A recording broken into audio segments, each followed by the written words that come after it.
Home canning is a convenience as well as a way to preserve food, and today I'm going to show you one of the ways to make a food that's very similar to one that you can buy in the grocery store. This one is home canned pie filling. A lot of folks have wanted to do this for a long time, but the kind of ingredients that we had didn't allow us to do it. Now, first of all, I'm going to do apples, and I'll bring those out. They're partially prepared ahead of time. I'm going to make enough for 1 quart of apple pie filling.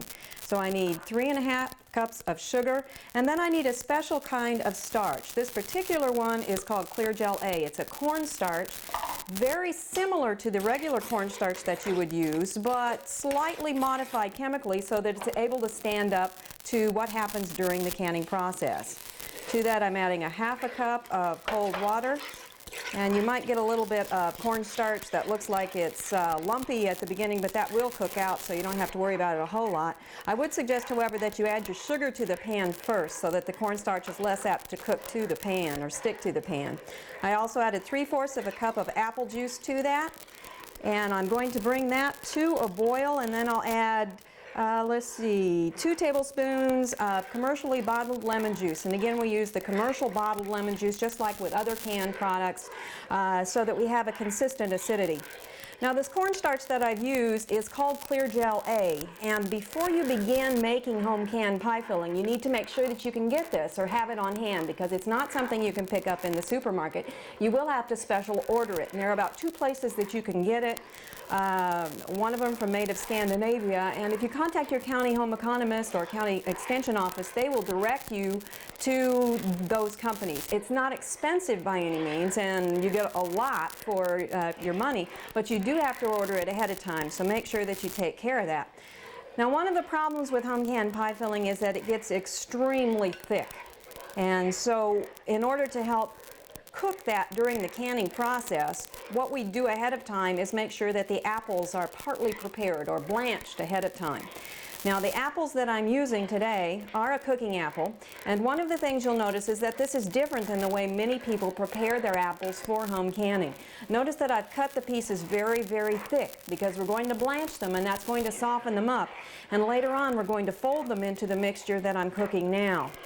If you cut them very thin, like a lot of people like for their home pies, you'll find that they fall apart. Even as gentle as you can be when you fold the ingredients together, you'll find that later on they're going to fall apart on you, so that you need to make sure that you start with them thick.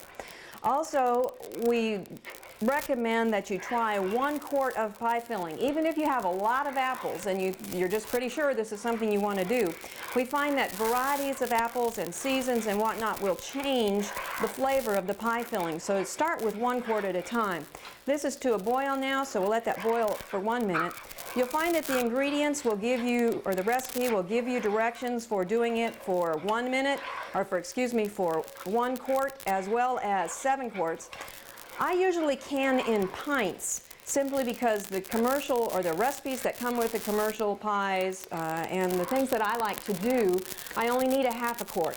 If you're going to make a full pie, however, and that's what you tend to do, I'd recommend that you go ahead and can it in quart jars. The processing times are the same no matter which type you use. Now, another reason for doing 1 quart at a time is that after you try it, go ahead and can it all the way. Let it sit for a day if you can, and then come back and taste it. If you don't like the flavor, if it's too sour, too sweet, excuse me, I forgot to add the lemon juice, so we'll go ahead and do that now. You can also adjust the seasonings. I'm going to add some cinnamon to this. I've got 1/2 teaspoon of cinnamon to that. You could also add nutmeg. You could add more or less cinnamon. You can add more or less sugar. Now, I have the apples blanched, and they've been kept warm back here. You notice that they've got a nice yellow color, and try and drain them as much as you can because we don't want to add any extra water to this because we've got it thickened up. And then fold that together as gently as you can. In fact, I'm going to change utensils here and use a spatula because that will give me a more gentle fold, going out around the outsides, then coming up through the center. And once you've got that folded together as much as you can and as gently as you can, the next step is to put it into clean but not necessarily sterilized home canning jars. And I find a funnel to be really useful when we're talking about something that's quite this thick. And just letting those fall in Now, another difference between these and almost all other high acid foods is the headspace that we're going to be looking for. We're going to try and fill it to the 1-inch mark rather than the 1/2 inch mark, which is pretty much the rule for other foods that are high in acid. I'm going to shake that down a little bit. You notice that it's very thick, and one of the things that is very hard to do when you get something this thick is get all the air bubbles out. If you don't get the air bubbles out at this point, then later on you're going to find that you have surface darkening. And even though we've got some spices in here, that will also cause some darkening. We want to make sure we get as many air bubbles out as we can. Okay, I'm going to press that down just a little bit, trying not to damage my apples any more than necessary.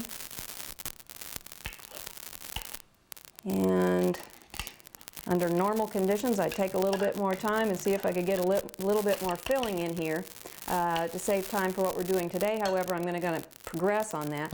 Tap it down against your hand. It will be fairly hot. You may need to use a pot holder. If you've done everything really well and it's progressed as it should be pretty hot. Then run a paper or a plastic knife or a bubble popper around the edges to get out as many of the bubbles as you can. Again, come back at this point and adjust headspace for the 1-inch mark. Now, on a jar that's a home canning jar, that will be a point that's already marked for you. Right here on the jar will be the 1-inch mark.